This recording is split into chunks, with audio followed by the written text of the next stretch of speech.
স্বাভাবিক। মেয়েরা যখন উত্তেজিত হয়ে যায়, হ্যাঁ, তখন তারা কোন অঙ্গটি স্বাভাবিক অবস্থা থেকে কয়েক গুণ বেড়ে যায়? মেয়েটা লজ্জা শরম বলে কিচ্ছু নাই। ছি ছি। প্রশ্নটা এই জায়গায় না করে তোমার আব্বুরে কইতা সুন্দর করে যে আব্বু, মেয়েরা উত্তেজিত হইলে তাদের কোন অঙ্গটা মানে স্বাভাবিক অবস্থা থেকে অস্বাভাবিক হয়ে যায়। তোমার আব্বু তোমার আম্মুর থেকে শুনতো, তোমার আম্মু তো একজন মেয়ে, তোমার আব্বুর থেকে শুনে উত্তরটা দিয়ে দিত। মানে দুনিয়া কি আর প্রশ্ন না, এসব ফালতু প্রশ্ন করার জন্য এরকম আয়োজন করা হয় নাকি? আর এরা নাকি হাম্বাদিক। আচ্ছা খালামন, এই আপনি বলেন তো এটা উত্তরটা কি হবে? চোখের মনি। এটা হয়নি, বিশ্বাস করেন। মেয়েরা উত্তেজিত হইলে তার চোখের মনি স্বাভাবিক অবস্থা থেকে অস্বাভাবিক হয়ে যায়, মানে এটা উত্তর। এইটা মানে ইচ্ছা করতেছে ভাই, পদ্মা সেতু পিলারের যে দাম বেশি, আমার কাছে এত টাকা নাই, নলে এর অনুষ্ঠানের ভিতরে কয়েকটা পদ্মা সেতু ঢুকে দিতাম, এরকম অনুষ্ঠান তার মানে বের করে দিতাম আমি।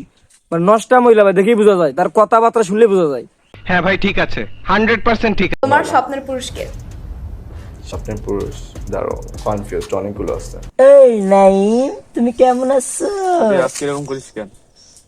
আমি না কাকে রাত্রে বেলা শুইছি, ঠিক আছে? তো এখন জানি কেমন আমার মনের ভিতরে খালি মেয়ে মেয়ে জাগতেছে।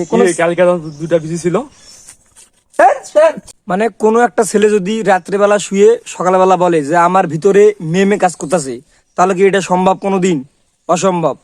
এই যে আপনারা আপনাদের অনুষ্ঠানে এই যে একটা ছেলেকে আনছেন, এর তো 100% গ্যারান্টি দুইটা বিসি আছেই ভাই।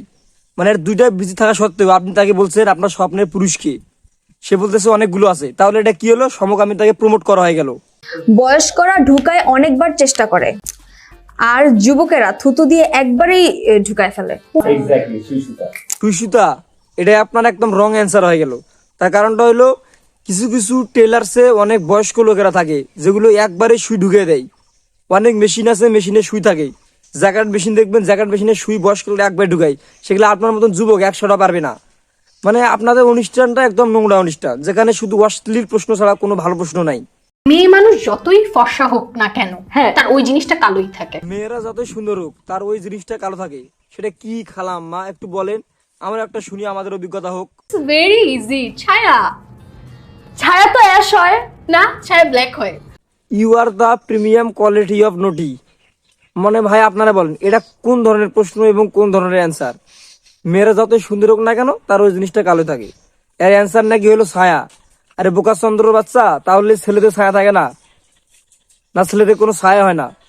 মানে তোর যে মানে তোরা যে নষ্টামি করিস এখানে আসি, এটা আমি আগে থেকে ভালো করে জানি। ছেলেরা মেয়েদের পা তুলে কি করে? এই প্রশ্নটা তোমার আম্মুরে গিয়ে বললো, ঠিক আছে? কারণ তোমার আব্বু তোমার আম্মুর অনেক পা তুলছে, এই জন্য তুমি তো দুনিয়াতে আইছো। চুক্কু যেটাই হোক, তোমার আব্বুরে বললো, তোমার আব্বুর অনেক অভিজ্ঞতা আছে। নুপুর পরিয়ে দেয়। ছেলেরা মেয়েদের পা তুলে নুপুর পরিয়ে দেয়, আর যে মেয়েরা নুপুর পরে না তাদেরকে কি করে? আমার মনে হয় তোমার পা তুলে অনেকজন লাগাইছি, মানে নুপুর লাগাই দিছি, এজন্য তোমার এত অভিজ্ঞতা। মানে তোর বাপ মা কেমন রে ভাই? বাপ মাটা কেমন? এই সমস্ত আজে বাজে নোংরামি প্রশ্ন তোরা করিস, তোর লজ্জা করে না?